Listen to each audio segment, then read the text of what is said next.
My name is Elena Marsh. I am 31 years old, and on the morning of my wedding, I believed the hardest decision of my life was already behind me. 3 nights earlier, I had refused to sign a document my father placed in front of me. I was wrong, because that morning, in front of more than 100 guests, my father slapped me across the face at my own wedding. The room went completely silent. Before I could even process what had happened, my husband, a Marine Corps fighter pilot, stepped between us. He did not raise his voice. He did not raise a hand. He simply looked my father in the eye and said, "You just made the biggest mistake of your life." My father froze. What none of our guests understood, in that frozen, humiliated silence, was that the slap had nothing to do with my marriage. It was about a waterfront property worth $68 million, a set of appraisal documents I had discovered 2 weeks earlier, and one signature my father desperately needed before Monday morning. He had spent my entire engagement telling me that family loyalty meant trust. I had finally understood that in his language, trust meant signing whatever he placed in front of me without ever asking why. That morning, just minutes before the ceremony began, he had cornered me outside the bridal suite and whispered, "You still have time to fix this." I told him my answer had not changed. He smiled, adjusted his cufflinks, and walked away like nothing had happened at all. 30 minutes later, standing in front of every person who mattered to us, he demanded the answer again. I said no. His hand moved before anyone understood what was happening, but the woman crossing the aisle toward us understood exactly why that single moment had just changed everything. Before I tell you what my father said next, and why he eventually lost the very thing he had been trying to protect, tell me, what time is it where you are right now, and where in the world are you listening from? I would love to know how far this story travels. My husband's name is Daniel Reyes. He flew F-35s for the United States Marine Corps, and he was normally the calmest person in any room, which is probably exactly why his reaction frightened my father more than shouting ever could have. Daniel did not touch him. He simply stepped between us, looked him directly in the eyes, and repeated himself, "You just made the biggest mistake of your life." My father, Walter Marsh, opened his mouth to answer. Then his expression changed completely, because walking toward us was Diane Foster, a 58-year-old investment executive who controlled the financing committee behind Bayview Landing, the largest development project my father's company had ever attempted. She had been invited to the wedding because her late husband had served alongside Daniel's father for over a decade, and she had known Daniel's family for years. My father had no idea any of that until Diane stopped beside me and asked, very quietly, "Elena, do you want him removed?" That question mattered more than anything else said that day. Walter Marsh was a man accustomed to controlling every room he walked into. For nearly 30 years, he had built Marsh Coastal Development into one of the most recognized private development firms on the Gulf Coast. He restored historic buildings, he opened boutique hotels, he appeared at every charity dinner worth attending, and he loved reminding people that the Marsh name meant integrity. Bayview Landing was supposed to be his legacy, a $165 million waterfront complex, combining a luxury hotel, retail space, and a private marina, the kind of project that would move his company into an entirely different tier of the industry. There was only one problem. A narrow but strategically critical parcel of the land package had been left jointly to my father and me by my late aunt. Without my consent, the company could not legally pledge the full site as collateral for the loan. 3 weeks before my wedding, my father had handed me what he called a routine ownership confirmation. Because I work as a commercial property appraiser, I actually read financial documents before I signed them. Buried beneath the harmless language was an authorization that would allow Marsh Coastal Development to encumber my share of the property for the Bayview Landing loan. I refused to sign it. 2 days later, a junior analyst on the project accidentally sent me an internal valuation package. What I found inside was worse than the hidden clauses. My own appraisal, completed 8 months earlier, had been referenced throughout the financing materials, but several of my risk notes had quietly disappeared. Flood exposure had been softened. Renovation contingencies had been reduced. Language recommending additional environmental review had vanished entirely. The report still carried my professional certification. I had never approved a single one of those changes. When I confronted my father, he told me I was being dramatic. Then he told me that family businesses survive because family members understand when not to ask unnecessary questions. That was the real argument hiding underneath the wedding. The ceremony was only the stage where it finally exploded into the open. Deanne looked from me to my father and asked, "Is this connected to Bayview Landing?" His jaw tightened. That was when my younger sister, Sophie Marsh, appeared at his side. Sophie had spent years defending our father, and not because she was foolish or unfeeling. She worked as the communications director for Marsh Coastal Development. Her salary, her apartment, her health insurance, her entire professional network, all of it ran through him. When I challenged Walter, Sophie did not just hear a sister challenging their father. She heard the possible collapse of the only professional world she had ever known. "Can we please not do this here?" she whispered. I looked at her and finally asked the question I had avoided for years. If being family means staying silent when something is wrong, what exactly are we protecting? Sophie couldn't answer that. Our father could. "You're protecting the people who built your life," he said. Then he turned to Diane. "This is a private family matter."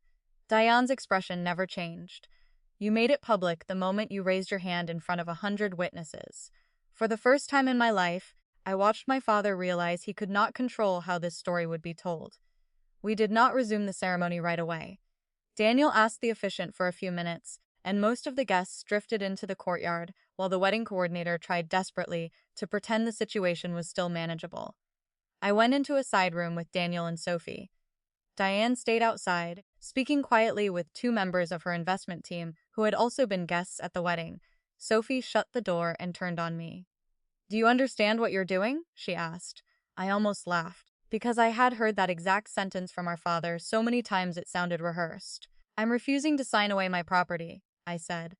"That's what I'm doing." Sophie lowered her voice. "It's bigger than that." She pulled out her phone and opened an email she had received 4 days earlier. The subject line read, "Bayview Landing Closing Package, Final Authorization."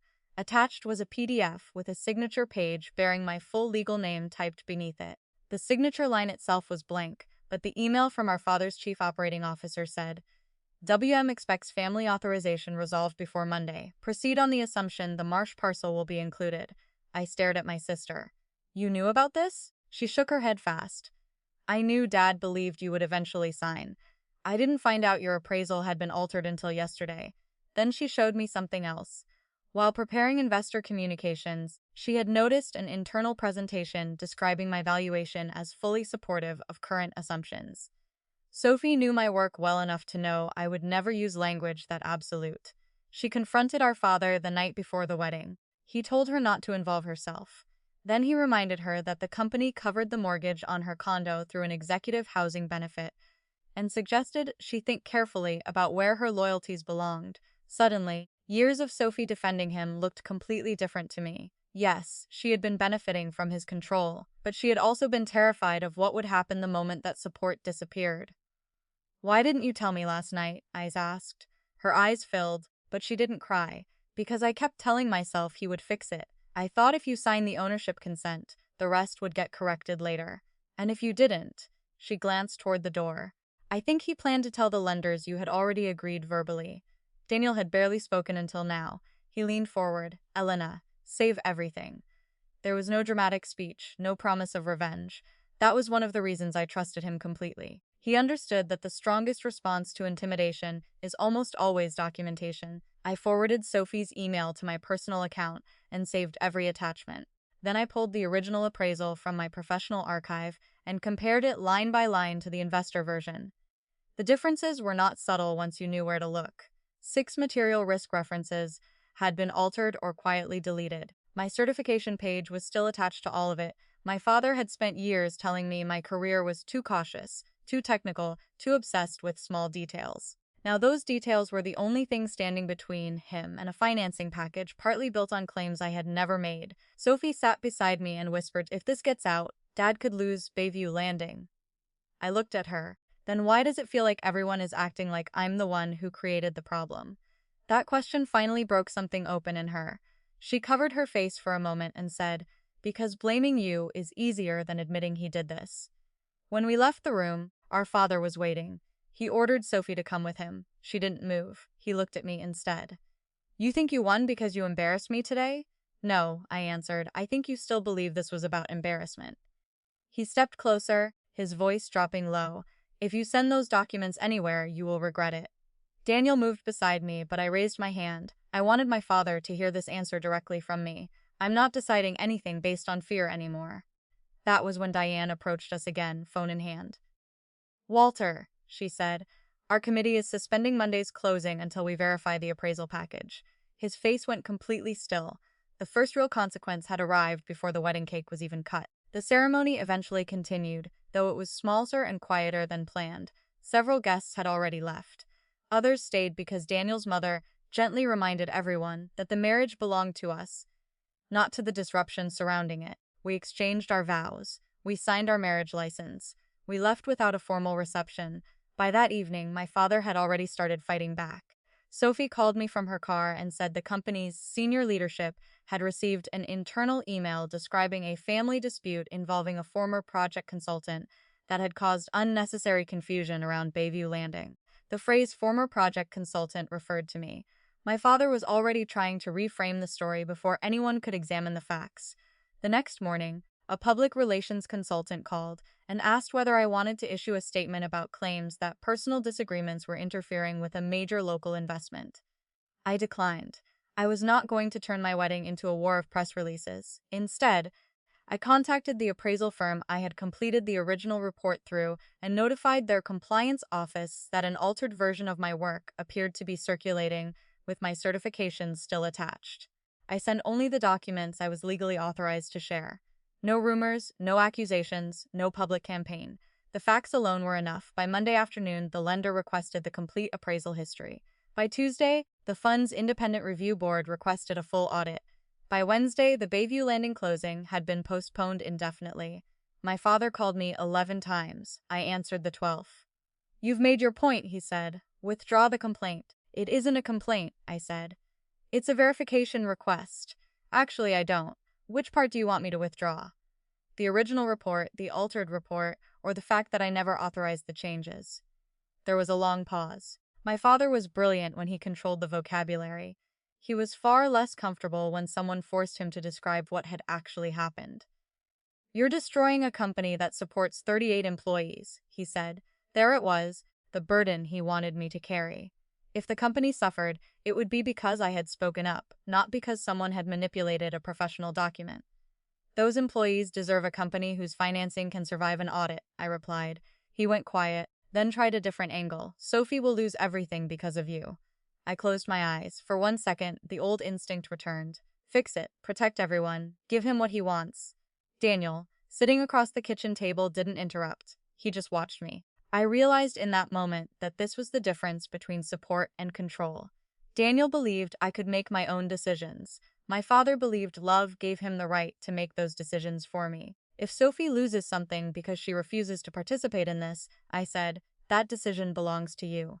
My father hung up. The next day, he fired Sophie.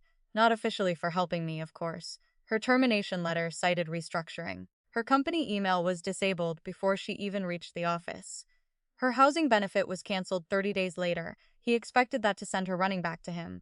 Instead, Sophie arrived at my house carrying 2 boxes of personal belongings, and the first genuinely angry expression I had ever seen on her face. "He told me you did this to me," she said. "And you believed him?" She set the boxes down by the door. "For about 10 minutes, yes." Then she handed me a flash drive containing only files she was legally permitted to keep from her own communications records. After that, I started remembering every time he made us blame each other for something he chose. That was the moment our family conflict stopped being about me versus our father. For the first time, Sophie saw the entire system, not just her place inside it. The independent review lasted 7 weeks, and during that time my father cycled through nearly every strategy I had watched him use my whole life. First anger, then silence, then nostalgia, then obligation. He mailed me a photograph from my college graduation with a handwritten note that read, "Remember who believed in you first." For several minutes, I sat at my kitchen table, staring at that photograph, feeling the old guilt rise almost automatically. He had paid part of my tuition. He had introduced me to people in the industry. He had encouraged me when I first became interested in valuation work. Those things were true, but another memory surfaced with the photograph.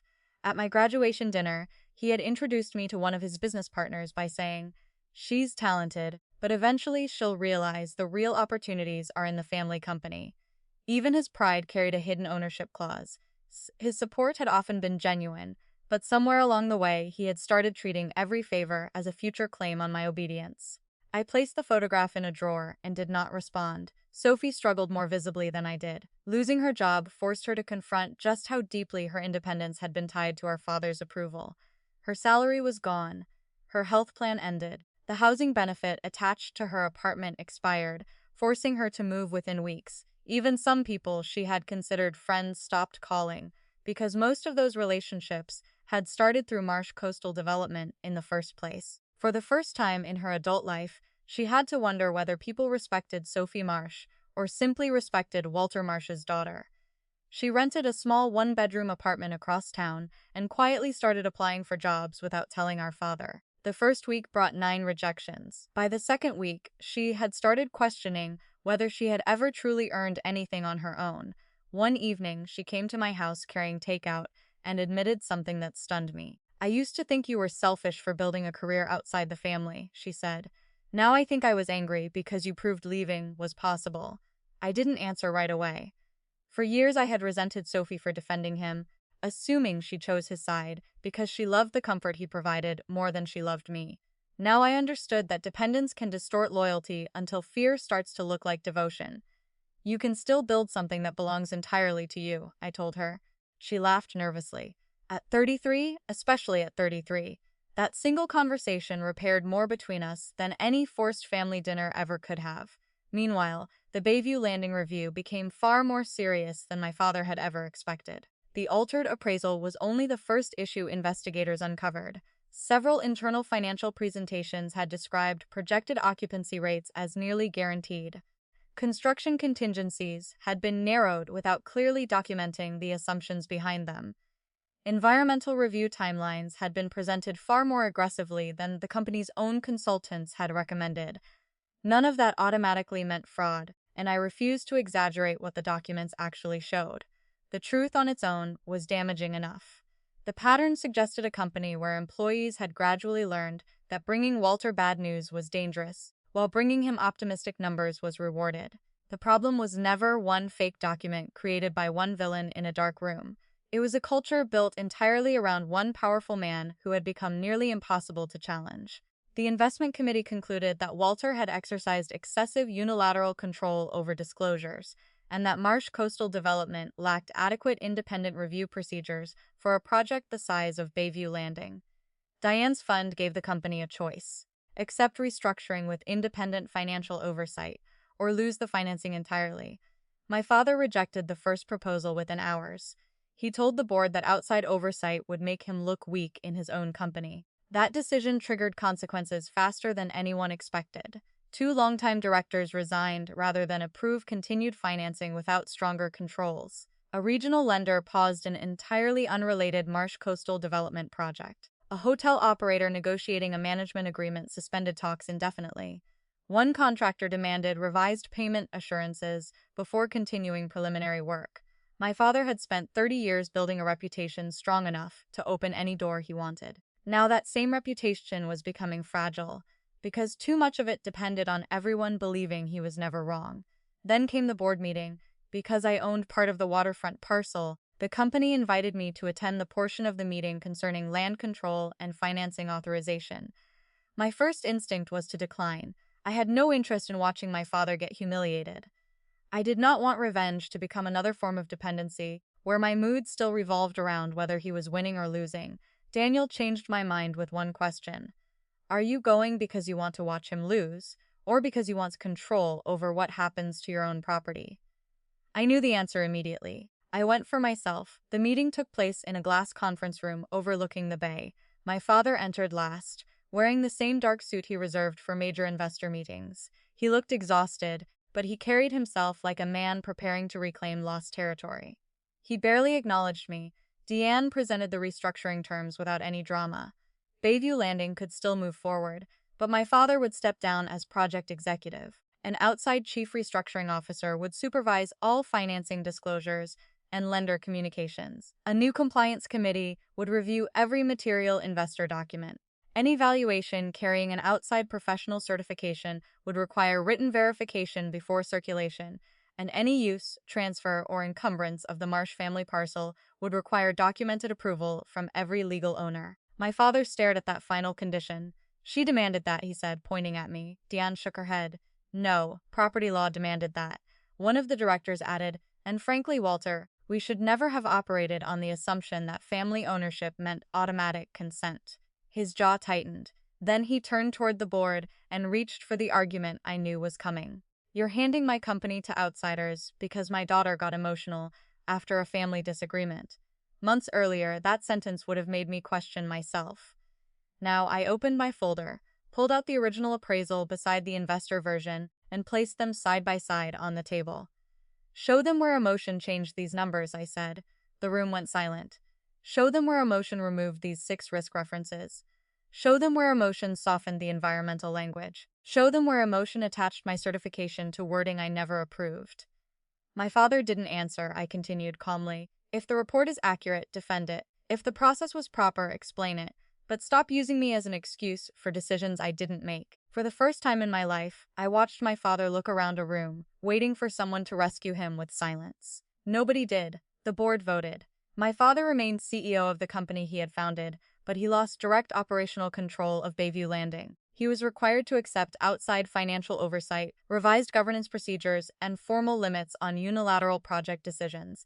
It was not bankruptcy, it was not public destruction, it was something far more difficult for a man like him to accept: accountability.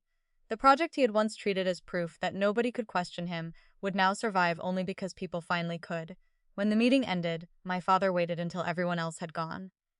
Are you happy now? He asked, his voice quieter than usual. I looked at him and realized that was another trap. If I said yes, I became the vindictive daughter he wanted the room to remember. If I said no, he could pretend the consequences were unnecessary. This was never about making me happy, I said. It was about making the facts matter. I picked up my documents and walked out. For the first time, I didn't feel like I had defeated my father. I felt like I had finally stopped fighting on his terms. 2 months later, Sophie asked me to meet her at a small cafe near the marina. In the old version of our relationship, a meeting like that would have meant another request to forgive our father. Keep the peace. Remember that family matters more than pride. This time she arrived carrying a job offer. A regional architecture firm had hired her to lead client communications.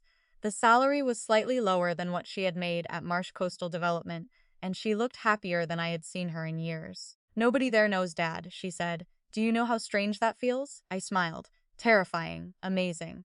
Then her expression changed. Our father had contacted her the night before. He wanted both of us to attend a family dinner. According to Sophie, he was willing to put the wedding behind us. I almost admired the wording. He still described reconciliation as something he alone was granting. Are you going? She asked. Not if putting it behind us means pretending it didn't happen. Sophie nodded slowly. That's what I told him. I stared at her because 6 months earlier she would have begged me to compromise. She looked down into her coffee. I finally understand why you kept asking what we were protecting. I thought protecting the family meant preventing conflict. All we were really doing was protecting Dad from consequences. That distinction became the real turning point of this story. My father had lost control over Bayview Landing, but I did not feel triumphant watching him suffer. Revenge had sounded satisfying back when I was still angry. Accountability felt entirely different. Revenge would have required me to organize my whole life around hurting him. Accountability required only that I stop protecting him from the results of his own decisions. Sophie asked whether I hated him. I thought about it before answering. No, I hate what he did. I hate how long I believed his approval determined whether I was a good daughter. But hating him forever would still give him too much control over me. Several weeks later, I received a letter from my father. No photographs this time, no guilt, no threats. The first sentence read, I have rewritten this letter 4 times, because every version began with an explanation. That caught my attention. He admitted he had treated my ownership stake as something he was entitled to because the property had once belonged to his sister. He admitted he had pressured his staff to make Bayview Landing appear easier to finance than it actually was. He admitted that hitting me at the wedding was indefensible. Then came the sentence I had spent my entire life waiting to hear. You were never responsible for protecting me from the consequences. I did not immediately forgive him. An apology is information, not a reset button. I wrote back that I was willing to meet him with Sophie present, but only under 3 conditions.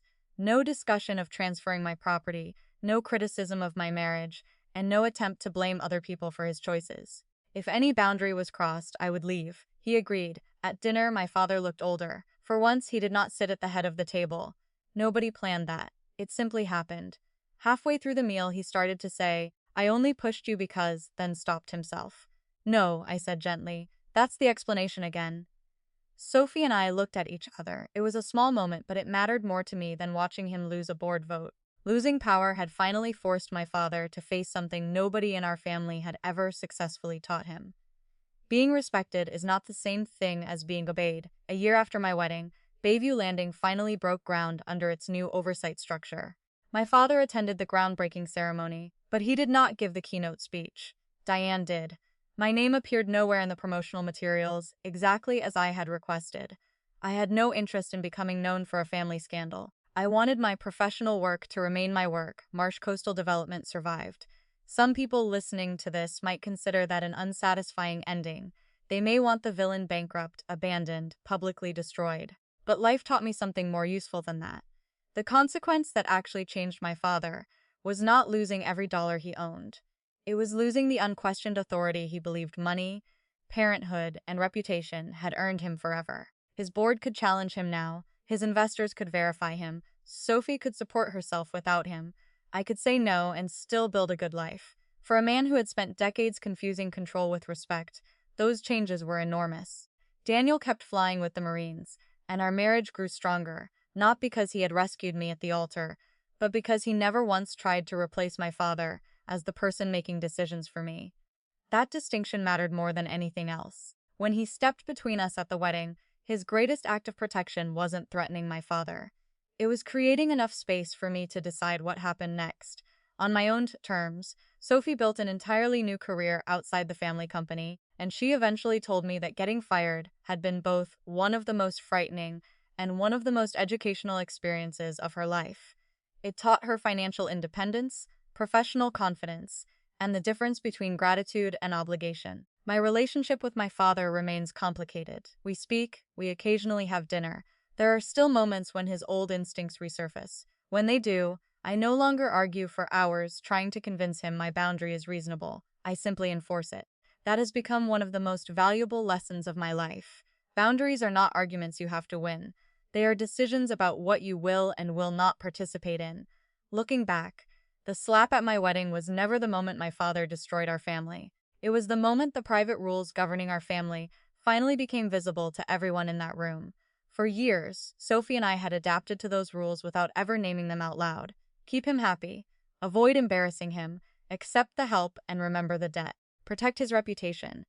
Question yourself before you ever question him. Once those rules were exposed in daylight, we could finally decide whether we still wanted to live by them. We didn't.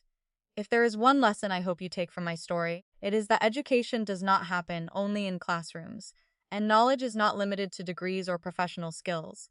Some of the most important knowledge we ever develop is learning how healthy relationships actually work, how to recognize manipulation, how to read what you sign, how to protect your financial independence, how to communicate boundaries clearly, and how to tell the difference between love and control. Family loyalty can be meaningful, but loyalty without accountability becomes permission. Forgiveness can be powerful, but forgiveness without change becomes repetition, and standing up for yourself does not require destroying another person. Sometimes the strongest response is much quieter than that. Document the truth. Refuse the false choice. Let people experience the consequences of their own decisions. Keep your integrity, even when someone else loses theirs. My father once believed his biggest mistake was letting Bayview Landing depend entirely on my signature. He was wrong. His biggest mistake happened at my wedding, exactly when Daniel said it did. It wasn't simply that he slapped me in front of a room full of witnesses. It was that for one uncontrolled second, he showed everyone the exact version of himself that Sophie and I had spent years being told to protect. After that, silence could no longer do the work for him. And once I finally understood that I was never responsible for protecting someone else's image at the expense of my own dignity, I stopped trying to win my father's approval. I started building something far more valuable instead. A life in which my own voice finally, permanently counted. Thank you for staying with this story from start to finish. This story is entirely fictional and shared only for storytelling and entertainment purposes. If it reminded you of anything in your own life, I hope it reminds you of this too. Some people only understand your value the moment they can no longer take it from you. Their late realization never obligates you to reopen a door you closed to survive.